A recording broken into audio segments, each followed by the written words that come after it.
Pessoal, o que eu quero dizer para vocês sobre fundos imobiliários? Os fundos imobiliários, eles primeiro são ferramentas, são instrumentos de geração de renda passiva. Então, todo aquele investidor que se identifica com essa necessidade de investir em renda passiva, deveria olhar para os fundos imobiliários como uma alternativa. Longe de mim aqui querer dizer que é a melhor e tem que obrigatoriamente ter, não isso.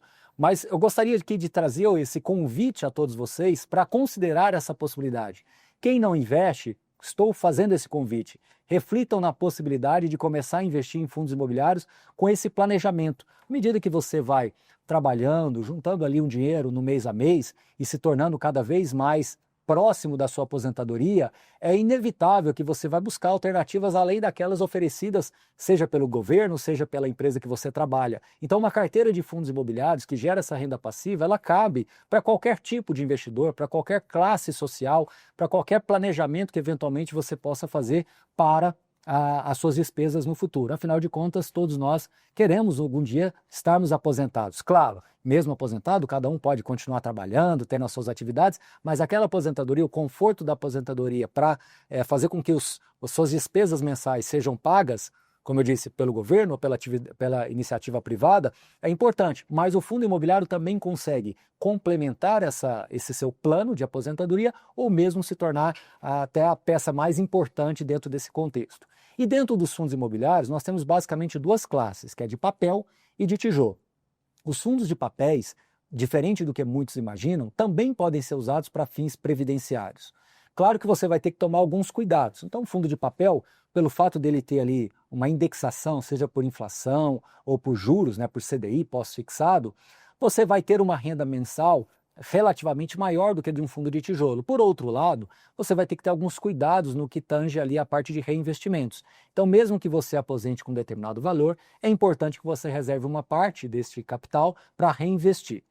E essa estratégia também é aplicada ao fundo de tijolo, porém com menor necessidade de reinvestimento, porque o fundo de tijolo é aquele clássico investimento em imóvel que todos nós aqui gostamos. Afinal de contas, o brasileiro gosta de investir em imóveis, em propriedades imobiliárias, justamente porque tem aquela veia do aluguel, né? O aluguel, ele sempre foi um objeto de desejo das pessoas. Quem de nós aqui não conhece uma pessoa, um amigo, um parente, que sempre buscou comprar ali uma casinha fazendo de aluguel, comprar sempre algum imóvel para fazer de aluguel e foi construindo riqueza. E hoje é uma pessoa que tem um portfólio, de certa forma, aí, imobiliário, que paga suas despesas mensais. Nos fundos de tijolos você também tem essa característica de montar esta carteira de investimentos mesclada entre papel e tijolo para que possa ali na frente, na sua aposentadoria, ser um veículo importante de complemento ou até mesmo de a geração principal de renda passiva. Então, fica esse convite para quem não investe, conhecer um pouco mais os fundos imobiliários e para aqueles que investem, encorajo aqui cada vez mais a continuar dentro desse plano, entendendo que é sempre um foco no longo prazo. E para fecharmos o assunto de fundos imobiliários, Sung, temos aí algumas dúvidas no chat? Bom, boa noite, pessoal. Voltei aqui com todos.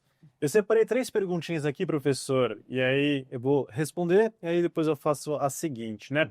Tem muita gente falando que fundos imobiliários é renda passiva, mas meus rendimentos variam todo mês. Isso é normal ou quer dizer que escolhi o fundo errado?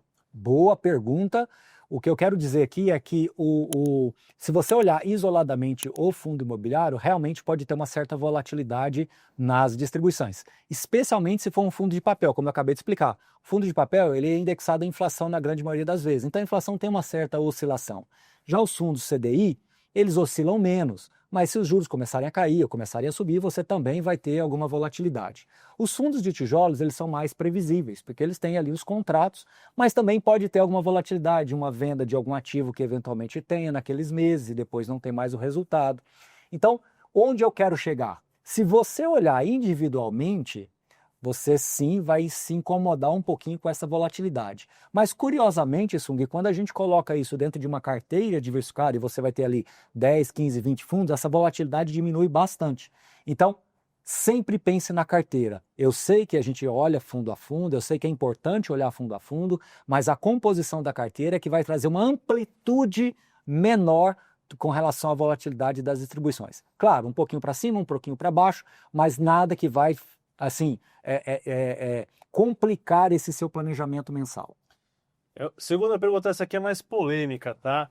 Baroni, é melhor comprar um imóvel e receber aluguéis ou investir em fundos imobiliários? Essa é polêmica mesmo, né? Não deveria ser. É. Mas assim, por que é polêmica? A gente entende. É porque as pessoas gostam de ter a escritura na gaveta, gostam de ter o controle. E quando você tem um fundo imobiliário, obviamente você não tem aquele controle. Você é um cotista, mas não tem um controle. Então eu vou responder de duas formas. Primeiro, a gente nunca pode confundir o imóvel para você morar, com a sua família, como patrimônio, e o imóvel como investimento. Então, imóvel como patrimônio não é pauta aqui do nosso papo. Eu falo que essa decisão não está na planilha, é muito mais uma decisão familiar, é muito mais uma questão cultural, envolve outros valores e outras questões. Do ponto de vista de investimento, o investimento direto em imóvel, eu falo que a gente também tem que saber dividir em duas formas. Uma delas é aquela pessoa que vai lá e compra um apartamentozinho de 2 quartos e faz a renda do aluguel dela, ou compra uma saleta comercial ou um flatzinho. Eu acho isso legal, eu acho a iniciativa interessante. Mas eu entendo que os fundos imobiliários oferecem muito mais conforto, previsibilidade e segurança. Agora, verdade seja dita, se você tiver condições financeiras de comprar um excelente imóvel lá numa boa esquina, na rua lá na cidade que você mora, uma rua importante da cidade que você mora, esse imóvel é mais sofisticado, vai ter normalmente um locatário de primeira linha, uma farmácia, um supermercado, um pequeno supermercado, um restaurante, alguma coisa, e aí sim ali aquele ponto comercial pode gerar um valor agregado interessante também. Só que aí eu pergunto, quantos dos brasileiros realmente conseguem acessar um imóvel excelente desse numa excelente esquina na cidade onde mora? Então às vezes você acaba diminuindo bastante o escopo. Em síntese, o fundo imobiliário, na minha visão, ele acaba se tornando um veículo mais flexível, mais democrático, mais fácil, e aí eu coloco um pouco entre aspas, para o brasileiro começar a investir. E agora tem uma questão tributária também, né, Baroni? Além de tudo isso.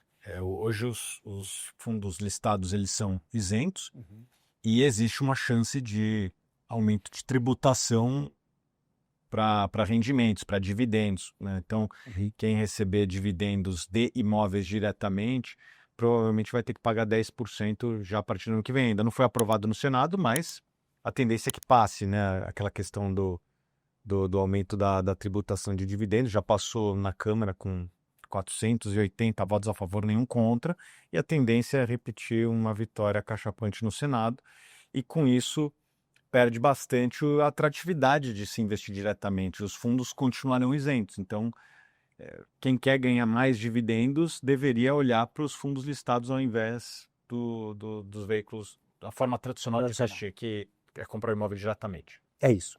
Para finalizar, professor, tem uma dúvida simples, mas que sempre me confunde. O fundo imobiliário cai de preço, mas continua pagando rendimento. Isso quer dizer que estou perdendo dinheiro ou não?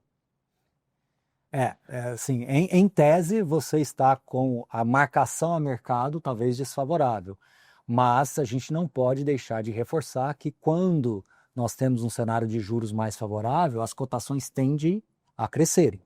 Esse é um ponto. Segundo ponto, é nessas horas em que você, que é um acumulador de cotas, que você é um investidor efetivamente, tem a oportunidade de comprar com um retorno, contratar um retorno mais interessante. Então vai muito da cabeça do investidor. Eu falo que todo investidor ele tem que ter teses, estratégias e premissas.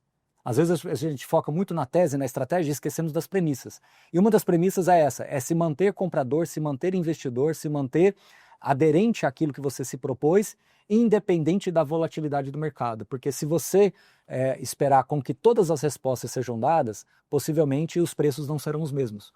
Então, se você, um exercício que eu proponho aqui, é que todo final de ano, ali no último dia útil ou no último dia do ano, você para um pouquinho e veja o quanto variou o seu patrimônio, mas separando da renda. O investidor de fundo imobiliário, em geral, ele pode até ter, em alguns anos, um patrimônio que possa ter alguma variação negativa, mas raramente você, que é um comprador recorrente, vai ter uma renda diminuindo. Então, historicamente, os investidores que são recorrentes, em que realmente estabelece um plano de longo prazo, em geral, eles conseguem capturar crescimentos recorrentes das suas rendas passivas. Eu acho que isso é o principal combustível do investidor. Então, ele pode estar perdendo dinheiro se ele fizer uma marcação a mercado? A resposta é sim para a pessoa que nos perguntou. Mas isso não deveria ser um fator de dizer se é melhor ou pior. Uma pessoa que investe puramente em renda fixa e que tem ativos indexados, por exemplo, à inflação ou pré-fixados, eles também podem ter, pela marcação a mercado, um valor menor do que aquilo que foi inicialmente proposto. Então, é deixar isso bem claro para as pessoas. E pessoal, aqui antes de passar a palavra para o João Daronco e para o Thiago para falarem sobre ações, eu preciso passar um recado também muito importante, principalmente para quem chegou agora. Nossa oferta inédita para Black Friday da Suno já está disponível, então acompanha por aí. Produção, consegue colocar aquele slide novamente, por gentileza? Para essa Black Friday, pessoal, preparamos um arsenal do investidor com 3 planos diferentes: diamante, platina e ouro.